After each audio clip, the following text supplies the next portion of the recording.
Tous mes projets faut que je les fasse. Qui se met en travers de mon chemin, je l'efface. Qui? Je suis venu tel un guépard, vif, insaisissable, dès le départ. J'ai la vélocité qui détonne et donne le temps à tous les rappeurs qui détonnent. J'ai la férocité qui détonne et donne. Vois-tu des rimes, j'en écris des tonnes. Projet, la niaque, le jus, le souffle, des crojets. Pas le temps, je me noie dans les projets. Aucun questionnement, encore moins d'hésitation. J'écris des citations, je rappe des récitations. Hasta siempre. Como Che Guevara, t'es pas dans la lucha, négro noussi.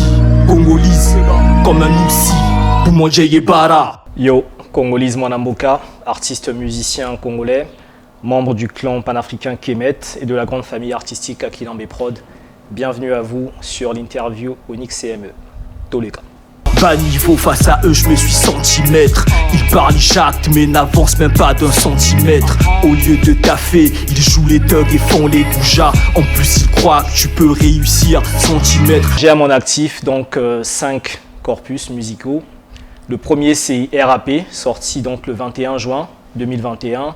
Ensuite RAP 2, le 12 septembre 2021. Et le 10 novembre 2021, j'ai complété cette trilogie RAP avec RAP 3. Et ensuite, j'ai sorti donc en janvier Prolegomène, qui est une mixtape de 7 titres. Regroupons les titres que j'ai sortis avant d'être en solo avec RAP. Et enfin, le 19 avril, j'ai sorti Mbata de 5 titres. Donner de la force, frères et sœurs, il en faut pour faire face à nos agresseurs. Ils nous esclavagisent et le restituent. Notre authenticité, faut qu'on restitue. Alors toutes mes chansons sont disponibles, pour la majorité déjà une partie, c'est sur SoundCloud que j'ai préféré les mettre à disponibilité de mon public. Et sinon le reste est disponible en totalité sur notre site internet, celui de mon label, kakilambeprod.com/Congolise, K-O-N-G-O-L-I-Z. Vous y trouverez donc tous mes titres. Alors, la raison pour laquelle j'ai choisi d'être présent sur kakilambeprod.com et non sur les plateformes de streaming régulières, ça a été parce que en tant qu'artiste indépendant, je revendique en fait un certain aspect qui me tient à cœur. Et donc j'ai toujours voulu avoir la main mise sur mes produits musicaux. Et donc, n'étant pas suffisamment satisfait de la proposition commerciale de ces plateformes de streaming et du fait que leur politique ne soit pas particulièrement adaptée à mon public, le public congolais et africain dans la généralité, j'ai préféré que ce soit de notre propre manière et voilà, je me suis approprié ma musique. En mission, ouais, dealer, j'ai pas le temps de jouer les dealers, encore moins prétendre être killer. Je suis en avant chaque fois comme dealer, temps passe trop vite. Alors ce n'est peut-être pas la bonne manière de faire en termes de rentabilité vu qu'aujourd'hui les plateformes de streaming régulières ont un schéma, donc un business model qui est très adapté donc, on va dire au système d'écoute actuel. Mais par contre, ça a été un risque à prendre pour des raisons donc non seulement de stratégie, mais d'idéologie aussi. J'ai préféré en tant qu'artiste indépendant rester dans cette optique-là. Après, peut-être pour un artiste de mon envergure, ça n'a pas l'air évident, mais lorsque l'on voit un artiste comme Kanye West qui finit par reculer face aux plateformes de streaming, on se demande pourquoi. Donc c'est à peu près la même logique, à quelques détails près. C'est quelqu'un qui a aussi compris, comme mon label et moi, que nous n'avons pas à dépendre uniquement de ces plateformes de streaming pour se générer de l'argent. Après, c'est vrai que le public que je vise ne suit peut-être pas, mais c'est parce que le business model n'est pas encore suffisamment calibré sur ce modèle-là. Mais sinon, oui, je pense que c'est la meilleure manière de faire. Peut-être pas en termes de rentabilité en ce moment, mais voilà, je pense qu'idéologiquement, c'est une démarche qui est à respecter et voilà, honorable à mon sens. Neko abule na mbololo yebisa bancho molimuna nga bololo akeba bakoko baza mupanzi ayaka maboko na bukaye mupanzi. Alors si je devrais établir un diagnostic de la scène musicale congolaise, je dirais que c'est une scène musicale qui pendant un moment a été titubante, on va dire. Donc dans nos débuts, je prends l'époque, après c'est peut-être pas la genèse du rap congolais, mais je vais citer quelques noms tels que Chopal, Chimacho, Sonia Blade, cette époque-là, les Spars, etc. C'est arrivé jusqu'à une génération où il y a eu une amélioration, donc un certain boom en termes de nouveaux rappeurs, on va dire. Après, là, j'entends plus parler de la vague de Bel Rage Music. Donc, ça a été une époque où on avait vu que beaucoup d'artistes congolais commençaient à émerger sur la scène locale et à faire quand même du bruit. Après, ce qu'il faut aussi voir, c'est qu'il y a eu après un autre niveau où je trouve que ça stagne un petit peu. Quand je dis stagner, c'est en termes d'industrie. Donc on a, oui, une scène musicale, rapologique, le hip-hop est présent, c'est même d'ailleurs aujourd'hui étonnamment, pour un pays comme le Congo, c'est une musique montante puisqu'elle a longtemps été étouffée par le ndombolo, le ngwasuma, etc. et la rumba. Mais aujourd'hui, plus en plus de personnes, de jeunes, écoutent le rap et s'y mettent. Voilà, donc c'est quelque chose à applaudir. Et c'est aussi en grande partie grâce à ces gens, à ces artistes qui se sont impliqués. Maintenant, aujourd'hui, quand je dis que ça stagne, c'est parce que nous avons atteint un niveau où nous n'avons déjà pas d'industrie musicale proprement dite qui génère des revenus pour les artistes. On n'a pas encore atteint ce level-là. Et puis voilà, quand on regarde le rap à côté, hein, au Nigeria, c'est quelque chose qui a atteint un autre niveau. En Angola, nous avons des artistes comme Yannick, Afroman, qui ont des disques d'or, rien que chez eux dans leur pays, sans compter l'Afrique australe, etc. Donc c'est pour nous encore aujourd'hui une industrie naissante, si on peut l'appeler comme ça, mais structurellement, nous n'y sommes pas encore. Donc je pense qu'on devrait encore s'approprier un peu plus le rap, donner un certain ADN au rap congolais, comme ça on pourrait au moins avoir des sonorités qui soient typiquement les nôtres. Je le dis parce que lorsque vous regardez un petit peu au Sénégal, vous avez le mbalar qui en termes de sonorité a été marié avec le rap, le hip-hop traditionnel, et avec l'inclusion du wolof et d'autres langues locales, du peul par exemple, du pulaar, donc ça a eu à donner ce qu'on appelle proprement le rap sénégalais. Donc je pense qu'en termes de rap congolais, on pourrait avoir aussi cette direction-là, cette orientation qui nous mettra encore plus au devant de la scène.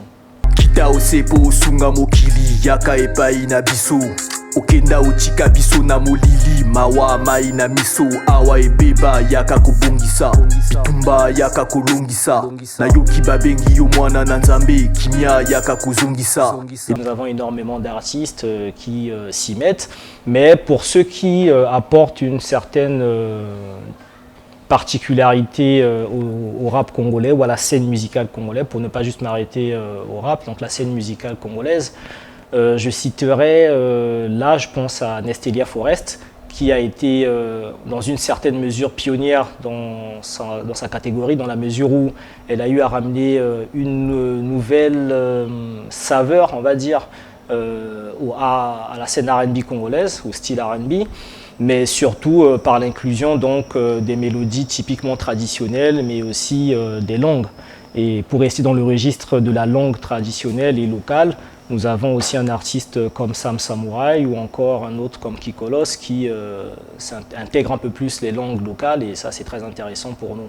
Donc voilà, c'est un peu cet aspect-là que je tiens à saluer pour ces artistes, et je pense que d'autres devaient aller plus dans ce sens. Parce qu'à une époque, on parlait de la rumba congolaise, c'est parce que nous avions des notes de guitare qui étaient typiques, donc des sonorités assez spécifiques à notre société. Mais nous avions aussi donc l'inclusion encore et toujours de la langue, et c'est ce qui a fait que le lingala puisse s'exporter en tant que langue de la chanson congolaise. Donc si aujourd'hui ça peut être pareil pour le rap, ouais, voilà, ce serait un grand plaisir.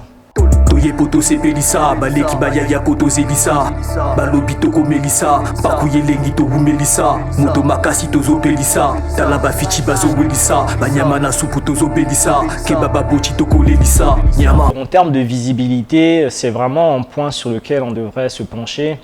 Mais bon, un artiste déjà, moi personnellement, pour ne prendre que mon cas, j'ai toujours pensé, c'est d'abord été idéologique. Je me suis toujours dit que le focus ne devrait pas être sur l'image en tant que telle. Pour moi, l'image, on peut séduire facilement avec l'image, mais bon, il faudrait d'abord que le contenu en lui-même, donc que ma musique, soit une musique qui puisse convaincre et attirer les gens. Moi, j'ai pris exemple sur des artistes de la West Coast aux États-Unis. Par exemple, un artiste comme Corrupt. Corrupt est un artiste qui est très très performant et pour moi parmi donc les meilleurs artistes que je connais ou que j'ai connus. Mais ce dernier n'a quoi que 2-3 clips dans sa carrière, donc c'est pas vraiment ce qui pour moi impacte un artiste l'artiste en tant que tel. Après, il y a des choix, comme j'ai dit depuis le début, qui restent idéologiques, mais pas toujours avantageux en termes de business. Ça reste encore à voir pour chacun.